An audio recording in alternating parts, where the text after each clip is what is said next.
Hey everyone, this is David. Welcome back behind the velvet rope. Let's just get right into it today because we are joined by the ones, the only Ruben Studdard and Clay Aiken.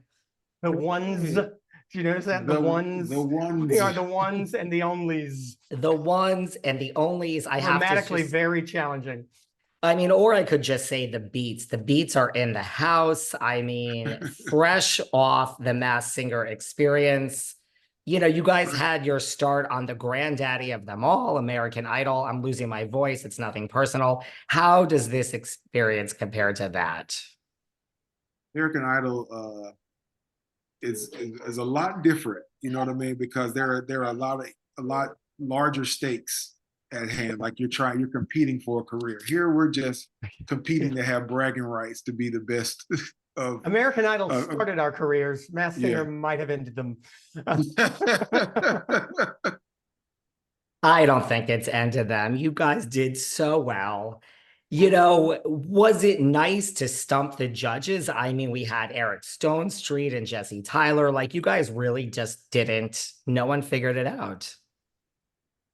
Right in front of your face. Right on camera, video evidence on Behind the Velvet Rope that he just drew right on the wall. That is amazing. And then he looks back at the camera too. Kristen. Ruben has writing on his wall now. Go in the room, buddy. Go in the room, please. Go in the room. I know. Okay. Yeah. Go with mommy in the room. Okay. You're so professional, yes, Ruben. You didn't even you let me just finish my. If someone were writing on my wall, I would be freaking out. My favorite is Ruben's trying to sell that house too. Now you do have to get those cleaners, Ruben. Oh, mercy. That's what fatherhood does to you, right? Just wait till there you go. Oh, just wait till they're driving.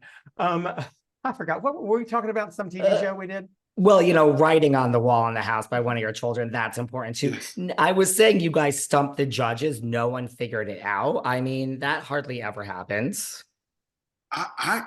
Honestly, because neither one of us actually actively tried to disguise our singing voices.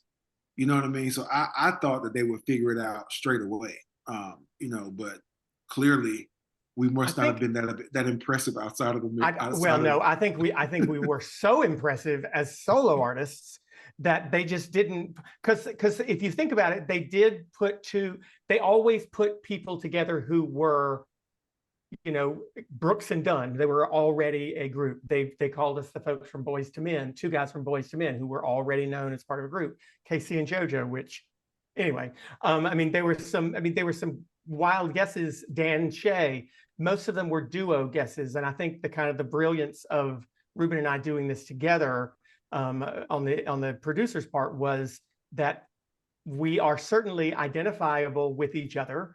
But we're not known as a singing duo, which I think really threw the judges for sure. I think that's a good point. And you guys are known together. You did Christmas specials. You just did the Clay and Ruben 20th anniversary of American Idol tour.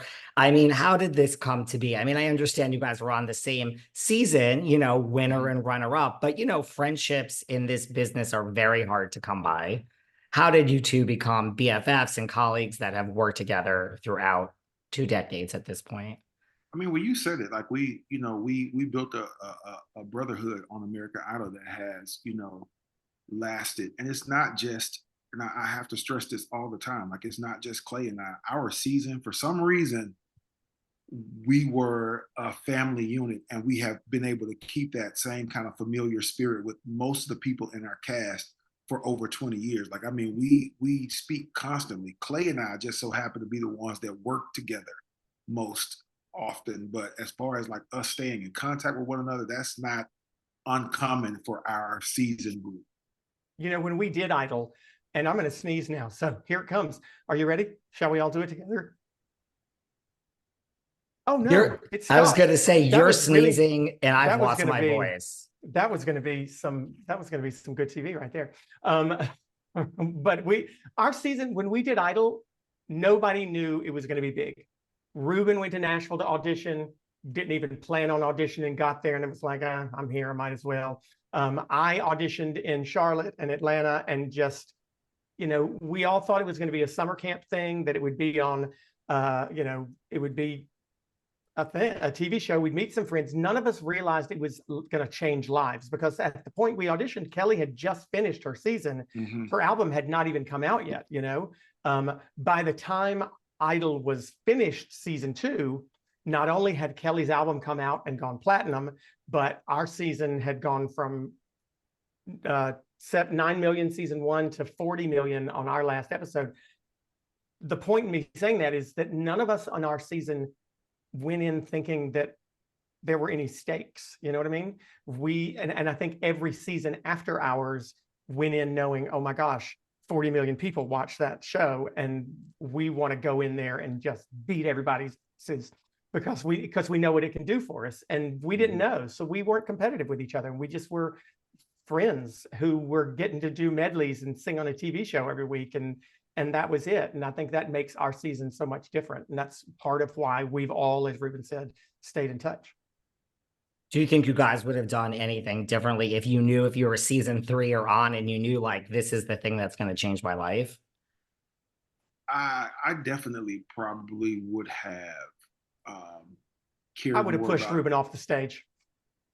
I mean, I would have cared more about the clothes that I put on. Like, we were just like, we literally, like, you have no idea how like uncaring we were about being on. Like, we cared about the performance more so than all the, because what you learn in the business is that the performance is almost kind of secondary.